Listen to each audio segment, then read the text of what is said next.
Do you like seeing behind the scenes of anything? Or do you just like the polished performance version? I'm often curious about behind the scenes. I think I could probably do a whole episode just on that. But for today, I'm just going to invite you behind the scenes because I have this episode that I began creating a couple of months ago with Lyndon, and we're just going to put little pieces of my guest voices into it. And so I'm just building this thing behind the scenes, and I usually ask my guests about their thoughts on podcasting at the end of our podcast. But for some reason, I hit record, said hello to Andrea, and then I was straight into that question. And then I just decided this whole conversation is great. It's just all part of the podcast. So my guest today, I hope you love this conversation. I found it so interesting and insightful. My dear friend, Andrea Edwards. She's an international speaker, author, and LinkedIn expert. No, she's more than a LinkedIn expert. She's a social leader of leaders. She's known as the digital conversationalist. Andrea always poses ideas and thought-provoking questions that many people haven't thought of. And there's nothing to hide with Andrea. She's direct, she's honest, she's so full of love and generosity of spirit. So, yeah, once I said hello and hit record, I just thought, let's just share it all with you. So this conversation behind the scenes with Andrea and hearing her story of insights and experiences from right around the world and from some very pivotal moments in history is fascinating, encouraging, and inspiring and challenging. Andrea Edwards, thank you for making me think. Thank you for encouraging me and cheering me on to be braver and to speak up and make a bigger difference in the world. So delighted to introduce Andrea to my friends here. Enjoy this episode.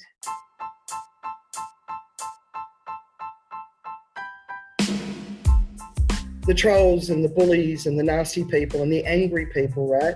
They take up a disproportionate amount of social media, but in the physical society, they don't. So we think that the world's full of all these angry people, but it's not. They're just more of them on social media. So what we need is more of these people that have got a beautiful message to share, or a positive message. And even if you want to share your food photos or your kids, I don't care what you want to share, as long as you're being a person that's just embracing life and embracing joy and the simplicity of life. Something that I'm creating as part of another podcast where I'm just talking about my thoughts on starting the podcast and pondering what is it about podcasts? Why do we engage with them? What is it about them that is useful, compelling? So I just would love to get snippets from each of my guests, just answering the question in whatever way comes to mind. Andrea, what is it about podcasts? It's funny, I think I was probably a little bit later to podcasts because I tried to listen to some, but I couldn't multitask, right? So when I'm working or reading or watching stuff or trying to keep on the pulse of everything that's going on in the world, podcasts required time and attention that I didn't have. Yeah. But then when we moved to Phuket and I'm driving the boys to and from school, because there's obviously no public transport here, I had these 20-minute blocks of time in the car, and I'm not a big fan of wasting time, right?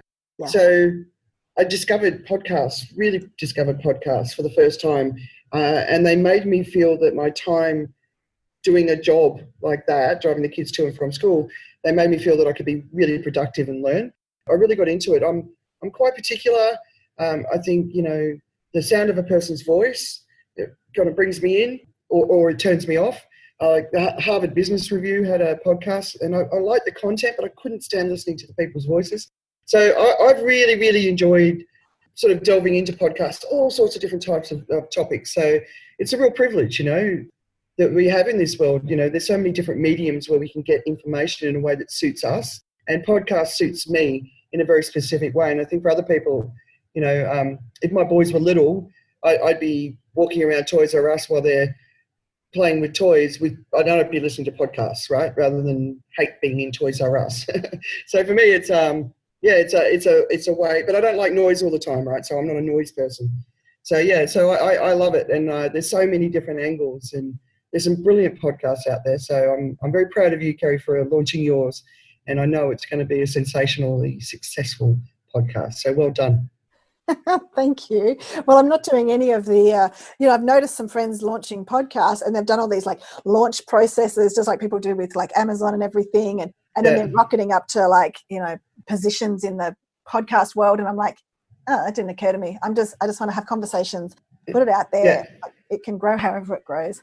Yeah, yeah, exactly. Yeah. No, there's too many people launching at the moment, and I think it's getting a bit overwhelming. Where do you go? Where do you spend your time? It's like with events. It's like if you look at what's going on social media at the moment, there is so much that we're being invited to. I've been invited to so many new groups, new pages, new businesses. It's like everyone's like, right, I got to get digital, but they're all part of this big overwhelming sort of chaos that's going on in the world right now. And I think it's like I love the way that you've launched your podcast, because you've done it in a soft, gentle way, which doesn't it doesn't make me feel overwhelmed like it's something else I have to do.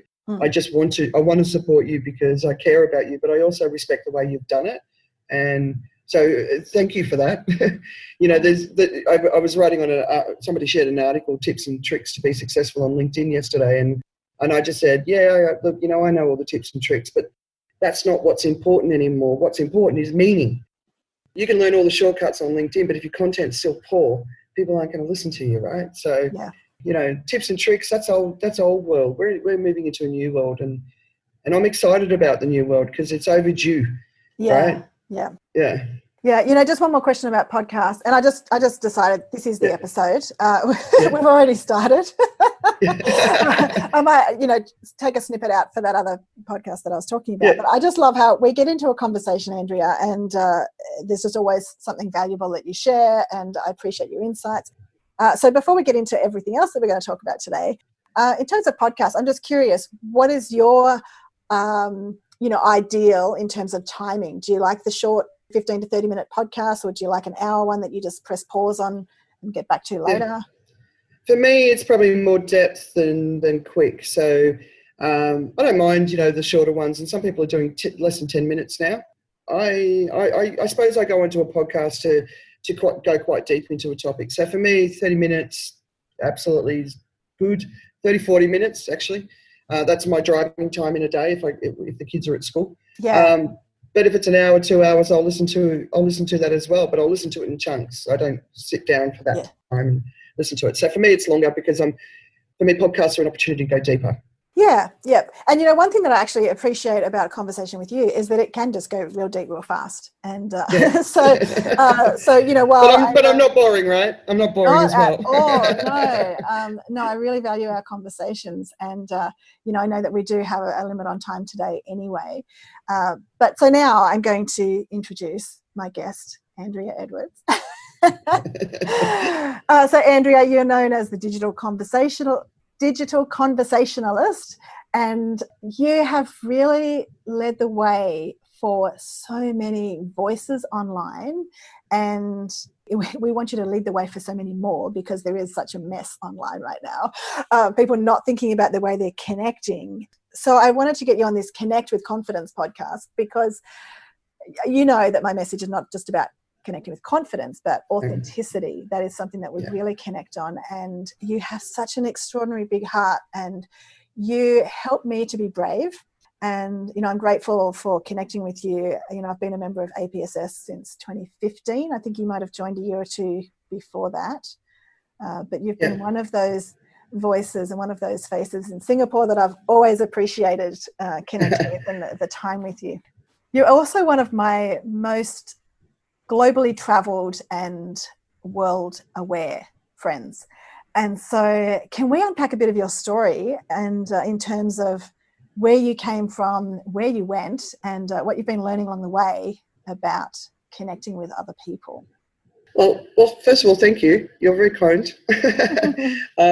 Like you, I'm just trying to do my thing and trying to make the world a better place in my own way. So I do appreciate your lovely comments, but I also really appreciate your support. Your tagline, cheering you on.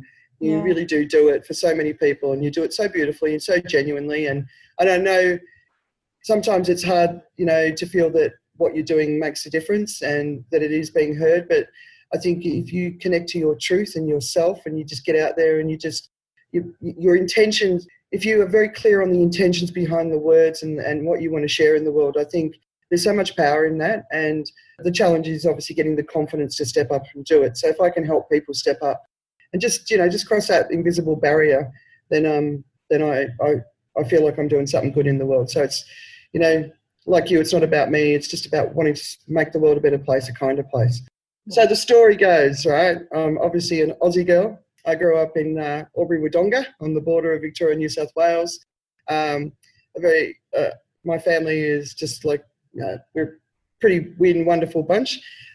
Music was at the centre of our lives, so we played in the local brass band, and music was a huge passion for me. My first job out of university, I was a musician in the Australian Army. But my country living was brilliant. Like I used to race bikes in the country, push bikes, not motorbikes. My dad was a huge influence on me. He's an artist, so very creative, but he's also a thinker. So we only watched the ABC, and we had National Geographic as the only magazine in the house, right? So I think my dad gave me the gift of wonder for the world, and then and also fantasy, so fantasy books. So, you know, when I was 12, I read The Hobbit front to back. It was the first book I ever read. So all of that big mishmash. But the one thing that gave me real passion when I went to university, I did music and archaeology and ancient history, because I loved it. So when I got on that first plane in 1992 and landed in Egypt, which was a pretty extraordinary place for a young, single, blonde-headed woman to go. Yeah.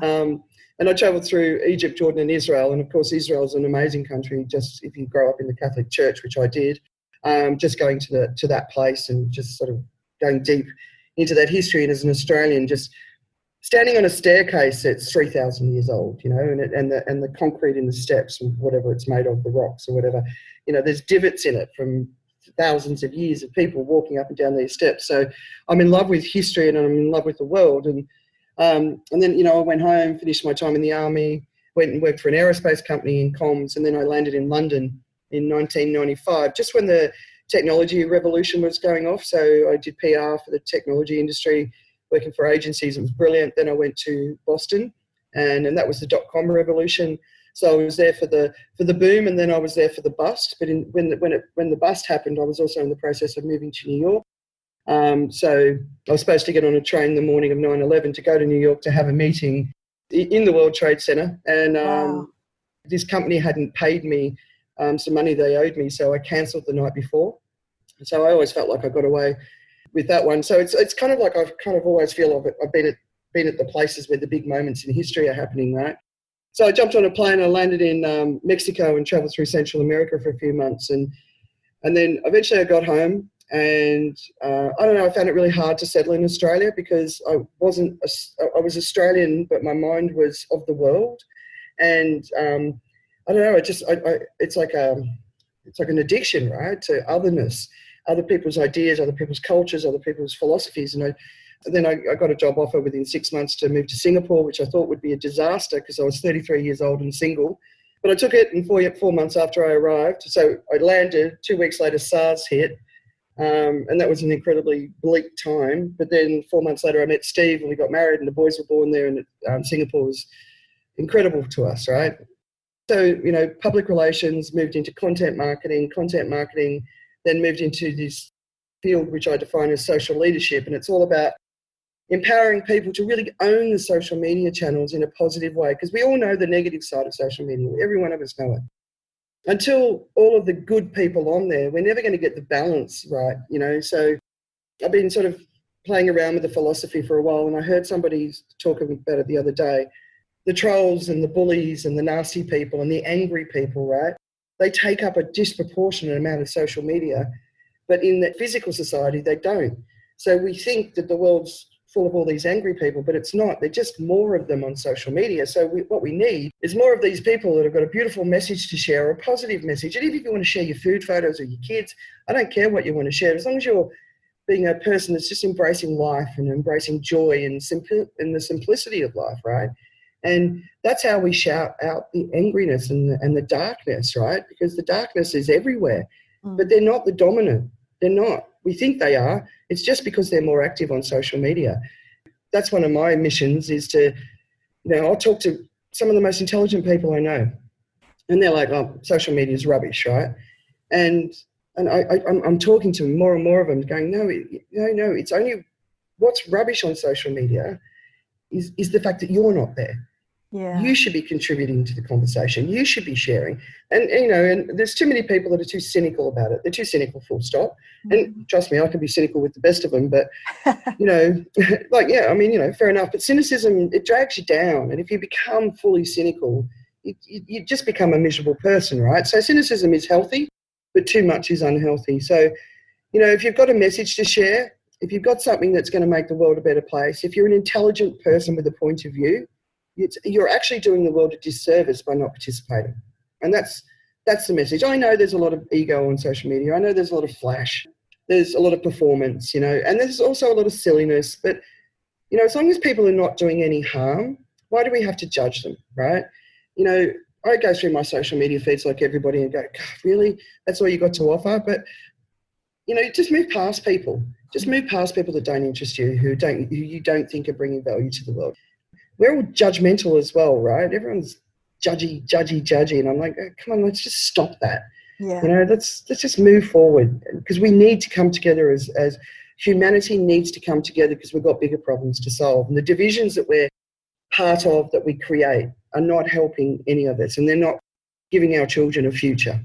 And we have to give our children a future. And right now, it's not looking good for our kids. You know, the post-pandemic world could go one or two ways. Very, very dark, deeper inequality, more desperation. You know, the World Bank said 60 million people have moved into extreme poverty in the last few months. 30 million people facing famine.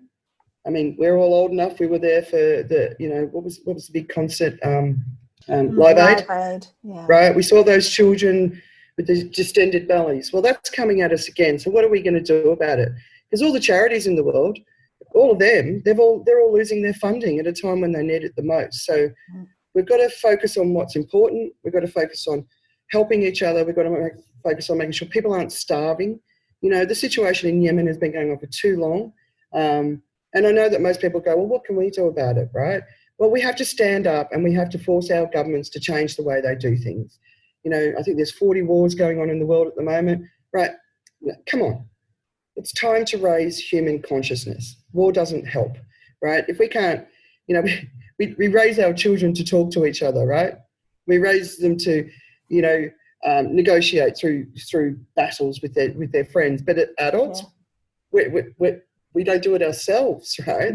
So yeah, we've got a lot of work to do. We've got to fundamentally change humanity in a good way, and I think we can. And I know the cynics will go, tell her she's dreaming, but it's possible. It's possible. Yeah. If we believe it is. Whatever we believe is possible. If there's a hint of possibility we can achieve it, then we can. So yeah.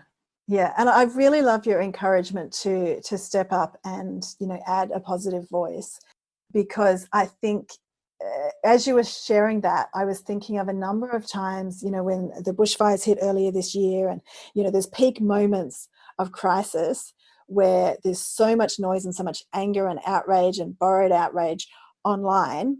And then some of my beautiful friends will just do a little post saying, you know, I'm sorry, I can't be on social media right now. I'm just taking a break for the next month. yeah. And I can hear you saying, get amongst it, and not you know, fan the fire, but get amongst it with your kindness, your voice of hope, of encouragement, of balance, of perspective. So sometimes, you know, people step up, they say something that to bring a balanced view, or to you know, I had to ask somebody when I was in India in March this year, and somebody messaged like publicly and said, Kerry, you won't be able to get home. Now, I was probably watching the situation in all the countries more closely than most people in Australia at the time. So, you know, I just said, where are you getting your news from? And I answered that publicly. And he said, oh, Facebook and Twitter and LinkedIn and the news. And I just went, yeah, we're just going to have a little conversation about where are we getting our facts from? You know, so, but we often don't want to even go there. We don't want to have a conversation online in a public space because we worry that we're going to get slammed. And I know for me, I'm like, I don't have the energy to be in that hostile environment. So how do you engage in a way that, I mean, maybe you get lots of hostile environment coming at you with some of your posts, but can you talk us through your thinking with engaging in a positive way online? I've had some doozies. And I remember sharing an article once about a situation where a young girl in Singapore did the wrong thing, and the criticism that was starting to be levelled at her was not her behaviour, but people started to criticise her looks. And I put up a post going, I totally agree that this girl has behaved in the wrong way, and it needs to be, she needs to face up to the bad behaviour. But can we not call her a pig? Can we not call her ugly names, right? Can we just not go there? You don't need to go there. And mate, the tidal wave of hatred that I received was, and it has an impact on you for days, right? To the point where one of them said, I molest children. I'm like, what the hell are you talking about? Where the hell are you getting? Why are you so angry? And then, first of all, so the first thing is, don't get involved in conversations that aren't relevant, so that aren't your own country, right? So if Australia had an issue that was similar, I would get involved in that conversation because it's my own country, and it wouldn't create the fact that I was from somewhere else made that conversation much more dramatic than it needed to be, because I was a foreign face making a comment on a local issue, right? Yeah. So that was a good lesson. All of these moments are good lessons, right? Basically, my rule is, if you're talking to somebody, I always try and make it fun. If somebody says something horrible, I will sort of say something like, "Aren't you a little ray of sunshine?" Or would you speak to your mother like that? Or why do you have to speak to me so aggressively? I'm just trying to create a conversation. So I'll try and engage, right? But 2-3 responses down the line, if they're still just yelling at me, I just switch off. If they get really ugly, I'll hide their posts because I don't think anyone else needs to see those comments. But generally, most people are pretty good. But as a female, I think it's really important to put myself out there, despite the fact that I know that I can be ripped apart, because if I allow people to silence my voice, I think I'm doing a disservice to women, but also to men, right? So I think turning 50 this year, I've kind of had a bit of a flip in my mindset of, I don't really care anymore. I've been doing this for more than 10 years, right? Yeah. On social media. I don't really care anymore. So when I talk about the climate crisis and someone sort of turns up and calls me a freak because I think the world is heading in a very dangerous direction, I don't really care that they call me a freak, because I know what's coming, because I'm reading about what's coming. And if you want to engage in a conversation with me or attack my thoughts, if you've invested as much time in knowledge acquisition as I have, I'm very interested in having a conversation with you. If you're just operating off the cuff and you want to attack me because I've got an opinion that's different to yours, then I'm just not. And if I don't know you, you're just some random stranger. If you're somebody I know in my community, I'm very happy to talk more. And I don't want to fight with anybody. There's no point fighting with people on social media. There's also no point going into really deep conversations. I've got friends and they'll send me a book in response to something. I haven't got time to read that. I haven't got time to think about that. They have. I haven't. It's not the place for that sort of conversation. You need to do that face to face. You need to sit down and look at each other. So we've got to understand what the possibility is for social media, how powerful it is, but also when it's not appropriate and how some behaviours that aren't appropriate. So don't be scared of being attacked. Look, there's a lot of morons out there. They're not going to go away. And they're everywhere, right? And a lot of females ring me and say, Andrea, I'm being attacked by this person on LinkedIn. What should I do? And I'll go and have a look. And it's, for whatever reason, these people feel motivated that way, whether it's ripping down women or ripping down people with opinions about the environment, sustainability, equality, any of that sort of stuff. And the reality is they're not important to me and they're not important to you. You just got to get out there, speak your truth, be very well researched. Try not to be too off the cuff, be very thoughtful. I would say it's important to be very intentional about the message that you want to get out there in the world. Because if you want to create change, you've got to factor in the fact that there are a lot of people in a lot of different places in their thinking. They also have access to different information sources. So one of the contenders for the Democratic Party, he said, in America, 50% of the nation they're seeing different news to the other 50%. Yeah. So if you're yelling from one side at the other side, you're missing the opportunity for the nuance where you can potentially help them see that there might be a different way of thinking about things. So communication is an incredibly important skill right now, but you've got to be very delicate. And when you put your information together, really be thoughtful about how you structure it. Try not to use language that's going to get people angry. I mean, you're not going to be successful all the time, but it's a gentle touch, right? And so I work hard on that. I'm not brilliant at it, but I work hard at it because I'm not participating for myself. I'm participating because I believe in the change that needs to happen. So just be delicate, be gentle, try not to get angry with people. I'm seeing friends yelling at each other at the moment, and they're ripping each other down. They're losing friendships. The people that disagree with you and the people that are on the wrong side of history right now, what they need us to we need to lure them into our way of thinking. So, attract them with honey, right? So if we want to change the world, we've got to bring everyone together. We can't keep this division going. This division is going to make everything so much worse. And we've got some big, big issues to solve, like really big issues.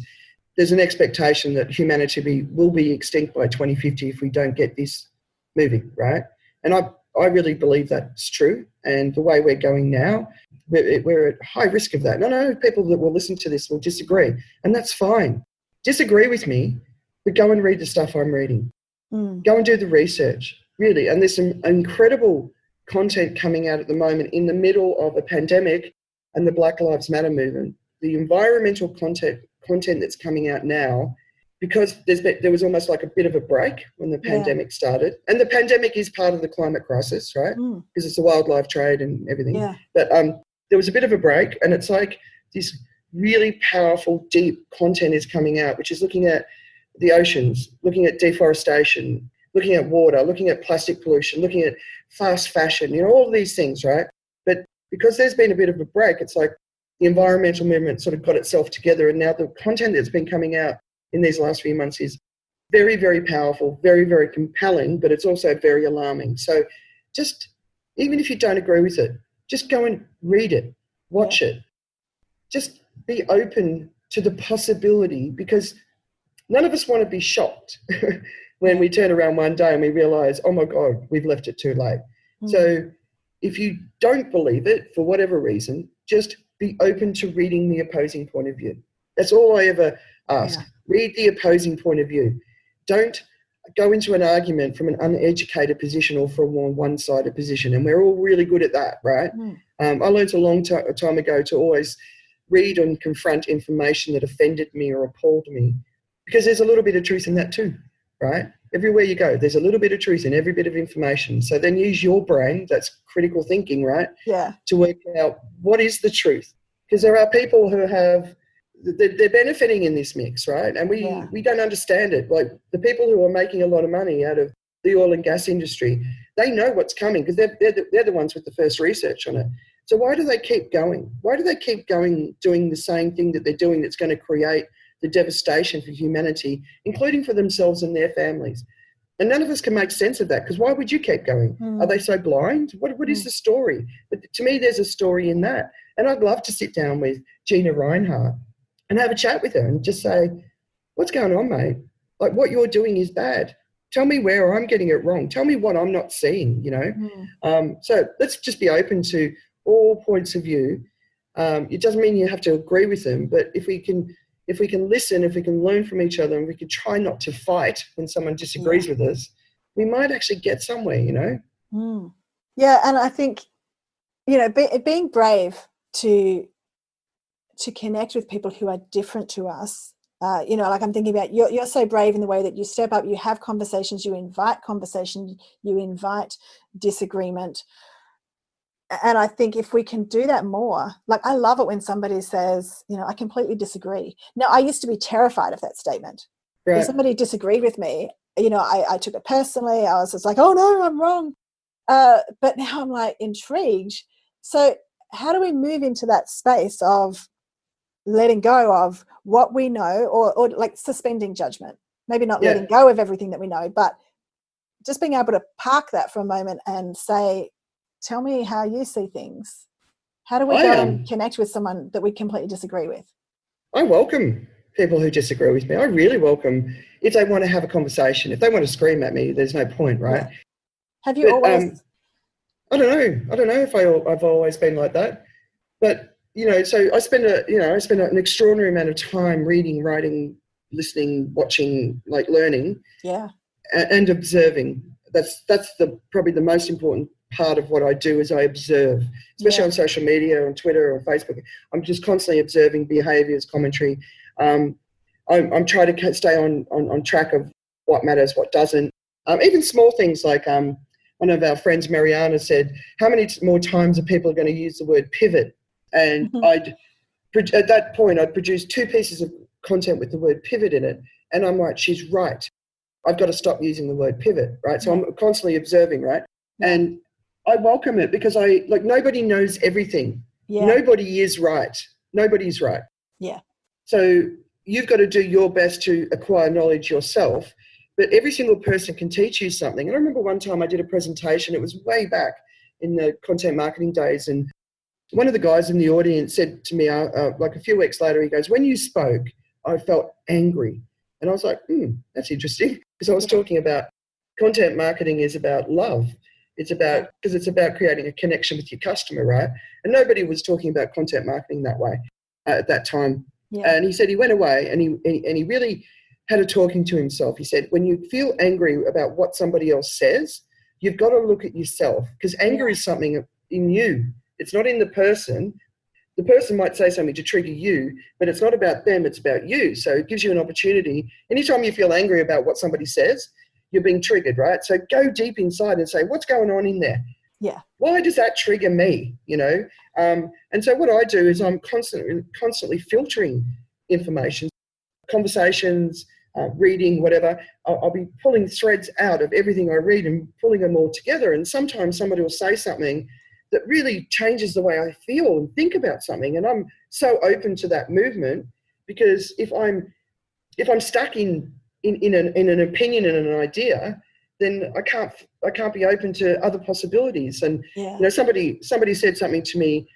They quoted history to me, and I'm a bit of a history buff, right? They quoted some Aboriginal history to me, and it was so familiar what they said that I said to them, where do you remember that? Where did you learn that? And they said, well, I learned it at school. Yeah. And I said to them, you do understand that history constantly changes, right? And they're like, oh, how can history change? I said, because our understanding of history changes. Yes. Because not just because we find more stuff, but the filters of the time overlay our history. So, if you're talking about Aboriginal history in the 1950s versus 2020s, there's a different lens across that history, which means we can have a different interpretation. So we shouldn't ever be stuck in any ideas. Yes. We've got to constantly be moving and evolving. So I suppose it's more about that. Yeah. The flexibility in your thinking is important. Yes. If you're stuck in an idea, it's not going to serve you. And people do. They really dig their feet into the ground. This is what I believe. And they're not willing to move and to evolve and to change. But one of the things I've been saying recently is, there's an infodemic going on, right? And people are really overwhelmed by the amount of information and they can't cope with it. So I started doing a weekly reads where everything I'm reading, I'm just setting it out as a blog just to help people navigate, right? Yeah. They obviously have to be aligned to my way of thinking. I'm not going to be sharing Fox News because I don't care about Fox News. It doesn't speak to me, but it doesn't mean I will ignore Fox News. It doesn't speak to me, so I don't seek them out, right? But we've got to look at on this time with the lens as well, right? So if you get caught up in every bit of news that's happening every single day, you're missing. You've got to stand back from information. You've got to stand back from news and just put a different lens on it. So what is going to matter in 10 years' time? When people talk about the story of this time, what are the bits that they're going to talk about, right? Yeah. And if you can do that a little bit more, it first of all help you overcome panic around the infodemic and all these people dropping off social media because of that. And also the negativity and stuff, right? So learn how to manage the information that's coming at us, but step back from it as well. Yeah. I think that helps. Yeah. Again, it comes back to that internal conversation. And I love that guy who was angry went away and had that conversation with himself and searched Yeah, himself for what's my response to you talking about content being about love yeah, and loving your customers. That's such a shift in thinking for so many people. And yeah. Andrea, we're just about out of time, but I love how you just put love into what you do. And, sometimes, you come across as so strong and powerful and fierce, but I get that it's driven by love, and that is such an important voice for all of us. And so, thank you for being brave, for continually stepping up and being braver. And you make me brave too. So, thank you for the difference that you make in the world. And I think Thanks, with bud. more voices like yours and more loving hearts that encourage people and cheer them on, we can hope for the better outcomes that we can Yeah. see is possible. Yeah. You're a sweetheart, and thank you for what you do in the world. And I just think, just close it out. Just infuse your words with love. Believe in love. It's cynicism's fine. It's healthy, but don't let it eat you up. We've got to hope for the best for humanity. We've got to believe in it. We've got to do it because it's worth fighting for. And Yeah. my travels all over the world, if there's one thing it's taught me, the vast majority of human beings on this planet are awesome. There's a couple of bad apples, but the vast majority of people are awesome and they're worth listening to, and it doesn't matter who they are, where they come from, what level of society, and that's the benefit of being Australian, right? Everyone's welcome, and the other benefit of being Australian, of course, is I can be a little bit cheekier because we have a reputation for being cheeky, but yeah, just let's fill the world with love. That's what Martin Luther King was all on about, right? Yes, absolutely. Yeah. Beautiful. But thank you, darling. Thank you, Andrea. I really appreciate your time.